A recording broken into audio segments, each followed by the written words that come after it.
Hi, friend. Welcome. My name is Sarah. I'm the founder of Chancy Charm. We're a destination wedding planning company with planners located across the US and in Europe. And today I am so incredibly honored that you're either listening to my podcast, watching my YouTube video, or reading my blog post about how to basically find work-life balance with a child. Either you already have a kid, you have one on the way, you're trying to grow your family, you're thinking about that. This can be a really stressful emotional topic for most planners because we really want that freedom and flexibility to start our family, grow our family, be the mom we want to be, but we also love our career, we love our business. How do we make those two work together? So, I'm going to give a couple of tips and tricks and share my experience as well. And I hope this is an encouragement to you. My number one tip from having my first child and also having and continuing to grow Chancy Charm as I was pregnant and had him and all those things is to figure out, like, you basically can make a list of all the things you're doing. And then you figure out what only you can do and you give the rest away.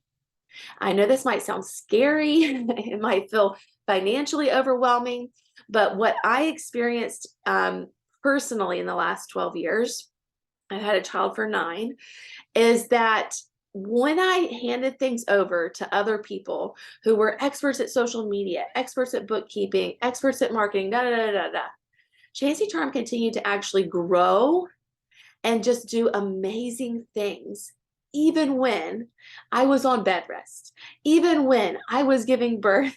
We were pumping out weddings, things were growing, going, rolling, and wow, what a blessing that when I was ready to come back to planning, it was there and waiting on me.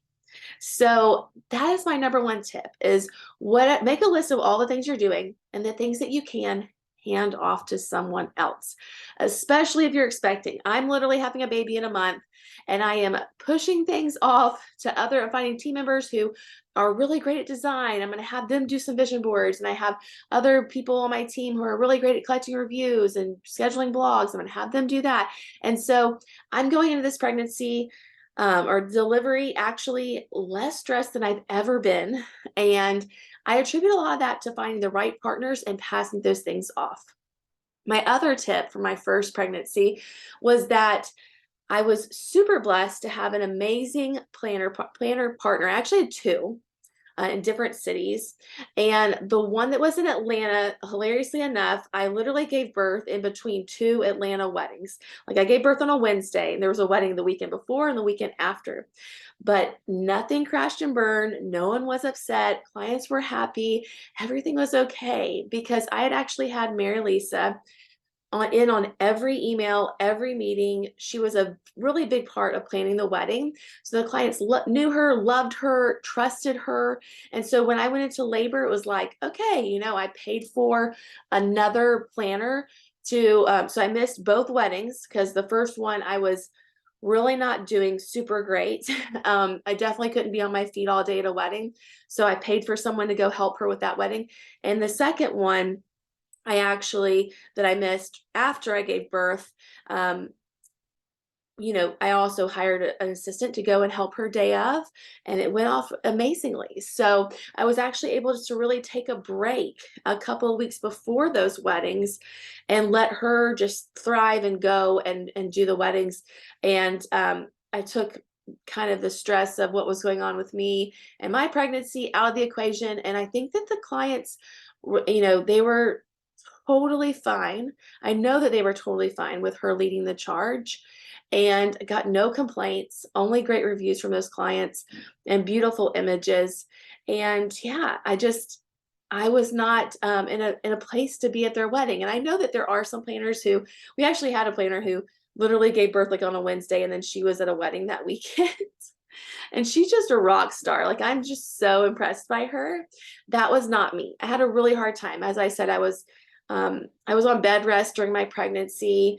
My son almost died when he was born. He went into NICU for a week. So things were complicated around my pregnancy, and I was not able to be there at the wedding before or after my delivery. And that was okay because I had set myself up for success. So One thing to consider if you're going to do that and you're kind of far out from having the baby is to consider raising your prices a little bit because you're going to be a planning team. So someone's always going to be available. If someone's on vacation, the other person's in the office. That's really valuable to clients, kind of like an insurance policy. Hey, there's two of us. And so you're going to be able to charge a little more, and that's going to allow you to pay that second planner to come alongside of you and help you. You can even consider doing that too in terms of raising your prices so you have enough money to pay for a VA or other people to help you. So, like I said, if you're pretty far out from delivery, these are some techniques you can use to help alleviate stress. But even if you're delivering in a month like I am, you can consider, bringing someone on and introducing them to the client and having that person there so that they start to feel comfortable and they start to get to know them. And again, you can take some of that stress off of you because there's nothing worse than being pregnant and so excited, but then so overwhelmed and stressed out because you don't have the help you need. So my biggest overarching piece of advice if you're expecting or growing your family is to start getting some really great help that you can count on to alleviate that stress, and consider, if you are able to, raising your prices to cover those costs. But again, like I said earlier, I think the crazy thing is I handed things off and then realized that my business took off more than ever because so many of the people I partnered with, they could do the things I was trying to do. I was trying to do all the things so much better than I could do them. And it helped my business grow. So just a little bit of encouragement. You can consider paying someone hourly. You can pay them just a lump sum for helping you with a certain wedding. That's what I did with my planning partners. I said, hey, I'm going to pay you a certain percentage of what I'm getting paid for this wedding. I'm just going to pay that to you. And so then they were kind of on call. They didn't mind being included on emails. They didn't mind showing up weekend of, doing the rehearsal, day of, all that kind of stuff, because they were getting paid a certain amount of money to help me with that wedding. So that was kind of a clear cut way to do that.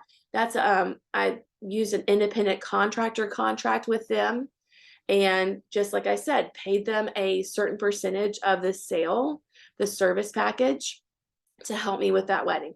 That was a super easy way to do it. And also, I think it was less stressful because I wasn't keeping up with their hours or thinking, oh gosh, am I going to start losing money on this wedding if they work too many hours? I didn't have to worry about any of that. So that's my big advice if you are expecting, is to take a deep breath and start thinking through who you can get some really quality help from and start handing things off. You will not regret it. I'm rooting for you, friend.